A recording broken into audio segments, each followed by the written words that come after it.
The gods are microorganisms. Immediately, the first thing we need to do is separate the concept of a creator deity with the gods. With the exception of Judaism and therefore Christianity and Islam, the creator deity is always some force, being, entity, titan, or giant whose body was exhausted to create the cosmos. People figured out the irrelevance of that philosophical concept from the beginning. The gods are different from the creator or primordial creation force. The creator concept is ultimately useless. What we know is that we exist, and that's enough information. What matters is putting food on the table, healing from sickness, learning the natural world. And still, with the monotheistic religions, that role is maintained through God. Ancient religion believes that the gods are everywhere. They are all around us, sometimes in people, sometimes in animals and plants, sometimes a force of nature, sometimes the weather or cataclysms.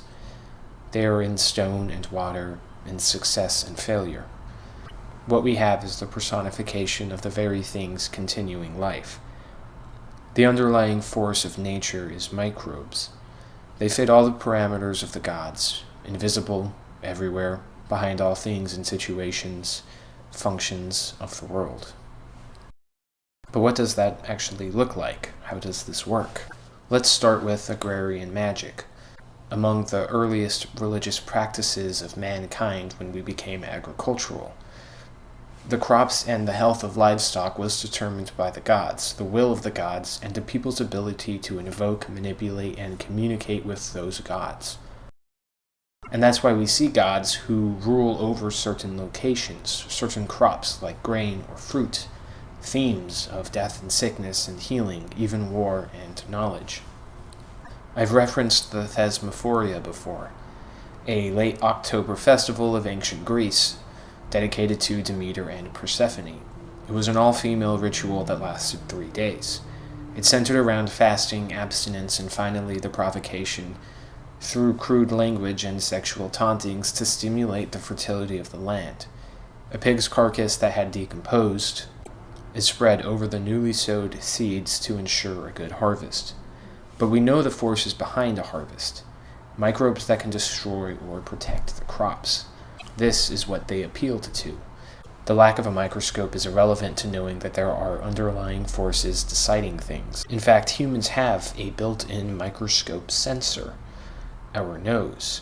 We can smell over 1 trillion different scents. This works by microscopic particles and microorganisms physically binding to receptors in the nose.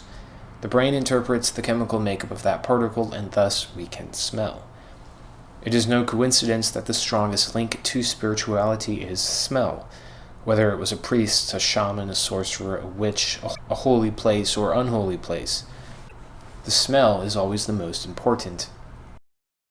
Holy or sacred places use incense that is always antimicrobial. Unholy places are filled with foul smells and molds. This is why you can walk into a building and immediately get a feeling that it is haunted or particularly peaceful. You could say, to give it a modern spin, that the role of most holy men were as olfactory scientists. If a place smelled good, you knew it was clean and free from evil spirits. In the Rig Veda, we took a look at the priest whose job was compared to that of a laborer.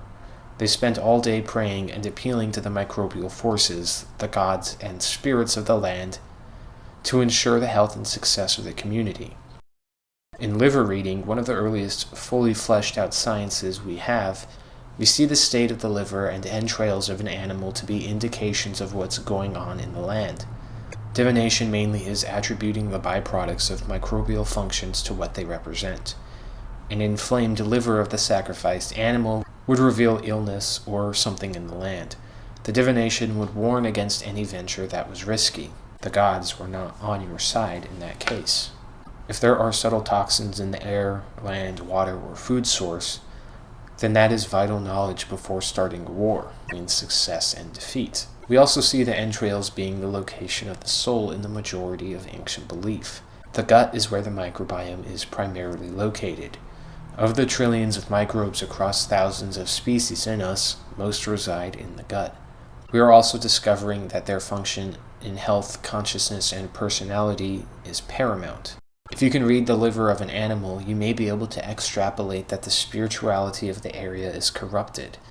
If the microbiome or souls of the people are temporarily corrupted, starting a war or some other venture could spell disaster. This brings us to the next piece of this equation. Humans believed the gods were capricious, sometimes benevolent, and oftentimes that humans were the playthings of the gods. There were forces largely outside of their control leading to disaster or fortune. When a mistake is made, there is a surreal feeling. You ask yourself, why did I do this? Or you might even say, why did God let this happen? Or you could say that this was my fate. In any case, the influences of the microbes are present in all. Every situation in life involves microorganisms. The perspective of all this is partially reliant on this one simple concept. Suppose that microbes are intelligent decision-making, or that they are under the influence of something that could enact an influential force. No ancient practice or belief existed separately from astrology. The way I've argued for astrological influence is that the stars, planets, sun, and moon, all the celestial bodies, are moving and weaving patterns of electrical or energetic or vibrational signatures. They would be doing this from before the first sign of life existed. The fact that we can see the stars means their light has reached us, meaning their wavelengths and electromagnetic radiation has reached us. The role it plays is called signatures. You might be familiar with the doctrine of signatures, such as things that look like organs are healthy for those organs. But even the doctrine of signatures is limited, or rather it goes much deeper. Health was based on astrology. Western astrology derives from Mesopotamia as interpreted by the Hellenistic Greeks. Physiognomy started as a form of divination practice of reading the health of the person based on their astrological influences and signs. Vedic astrology as well is like this. You can read someone's astrology through their face. If the microbiome is influenced by astrological radiation, and the human form is constructed of the microbiome, at the very least gene expression is influenced by that interaction of microbes as well as chemicals, then it goes to reason that from someone's body and face, they contain expressions of their astrological chart. Ultimately, this is something I plan on adding to my archetypes chart. Not to get too ahead of myself, but the idea is that the birth chart contains the face and the microbiome, and through the reading of any of those could lead to the reconstruction of the other two. They are related. The face contains the microbiome and the astrology, and the microbiome contains the face and astrology, and so on. This is why the stars or heavens ordained all things. Nothing is set in stone, and the heavens can change. That is the literature around those ideas in the ancient belief. But the stars are cyclical, and what happens on Earth is a direct influence of the frequencies from the celestial bodies, which again are personified as gods. Without personification, we wouldn't be able to comprehend these forces and influences. This is the notion behind archetypes, universal or cosmic signatures. Spagyrics is a type of alchemy called plant alchemy. It deals with the functions of the body, like the heart, the blood, the brains, the liver, the skin, the hormones, and the plants and herbs whose efficacy is based on their individual astrology of the plant. Take Mars, for example. Its moons are the sons of Mars, Deimos and Phobos. It has a red surface filled with iron and aluminum. Mars rules the musculature systems, body, heat, sexual organs, and with Jupiter and the Sun, the formation of blood. It influences the motor nerves, the left half of the brain, the gall, the rectum, and the astral body. It also rules the polarity of the brain pole, decided by Aries, and the sexual organs, Scorpio, the beginning and end of the serpent power. Head injuries, inflammations, war, and male energy and animal magnetism. Diseases attributed to Mars are inflammation, pox, scarlet fever, typhus, high blood pressure, acute pain, rapidly developing fevers, and hemorrhages. Martian metals and minerals are iron, steel, cinnabar, ruby, and dark red corals. Its scents are mustard, garlic, cypress, and sulfur. Plants under the dominion of Mars include onion, garlic, aloe, pineapple, wormwood, along with Venus and Mercury, daisy, senna, red pepper, horseradish, coriander, geranium, hedge hyssop, hop, nettle, flax, honeysuckle, catnip, tobacco, basil, plantain, oak, rhubarb, red cedar, mustard, and many more. Martian plants are aphrodisiac, stimulating, tonic, blood-forming, and acting on the blood vessels. Things high in iron, like potatoes, are ruddy in color. They're tough and hardy plants. And this goes on for all the other planets, the sun and the moon. The zodiac also rules over certain times of the day. The Martian part of the day is best to harvest and make tinctures or ingest those herbs to treat the Martian illnesses or the Martian body parts. This is also why the day is divided into 12 parts. Our very concept of time is based on the zodiac. There are conjunctions and complex interactions of the stars and their precession. There is a lot to be said of salt and its function for the brain. The mythology of salt in terms we use in everyday life. On top of this is the ability to preserve food from spoiling. That which keeps our cells and brain conductive of energy also stops mold from growing. But I wonder what the natal charts of microorganisms would look like.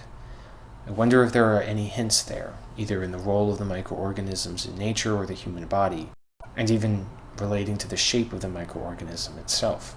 Not to get too out there with the speculation, but I wonder what it would look like if instead of dividing life into the different kingdoms, we could also divide organisms and non-organic material and functions into their zodiacs, or even their I Ching archetypes.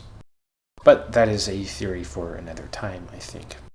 To get back on track, we see the early rituals around the use of yeast for beer and bread. They called forth the spirits to leaven the bread or brew the drink. It was a religious process and one whose success was directly attributed to the festival and dance or solemn meditation, depending on the culture that the people performed for the yeast. In Judaism and Christianity, we see yeast intimately tied to the sacraments and holy days, such as the Eucharist and Passover, in which unleavened bread is used, while wine is also included. Again, it is no coincidence that microbes should determine the sanctity of a sacrament, such as the Eucharist. But we see these sorts of parameters in all religions and their festivals and rituals. Whether in decomposition, incense, food preparation, cleanliness in the home and body, funeral rites. Leviticus gives us the protocol for mold in homes, something sent by God but not removed by him. The priest had to remove the mold, usually by means of physically destroying the house and dumping it into a designated zone. In witchcraft, graveyard mold holds special magical properties. Sympathetic magic is popular all over the world. The most well-known example is voodoo dolls, but even things like a locket of hair or bone from a loved one was used to increase their protection or connection to someone. Talismans and crystals were shaped or imprinted with patterns, like sigils, to ward evil spirits. There was an intention-based property in the belief of being aided by the gods or warding off sickness and death. Interestingly, we see themes of these old practices in the water consciousness experiment of Masaru Emoto and the rice consciousness experiment, in which mold growth is influenced by the intentions. Related to these are synchronicity, collective unconscious, and Rupert Sheldrake's morphogenetic fields theory. If those things are true, then fertility rituals and rain dances suddenly take on a practical role. Nothing is guaranteed, but just because there isn't always success doesn't mean it's not real. Remember, the gods were capricious and mysterious. Still, people believed in their ability to appeal to these forces, that religion exists as a method of invoking microbes, personified as gods and spirits, angels and demons, monsters and magic. Human belief of spirituality and the soul is the interaction of stars and microorganisms. It is my suspicion that the old science of astrology and modern microbiology should be studied in the same context. Thanks for watching.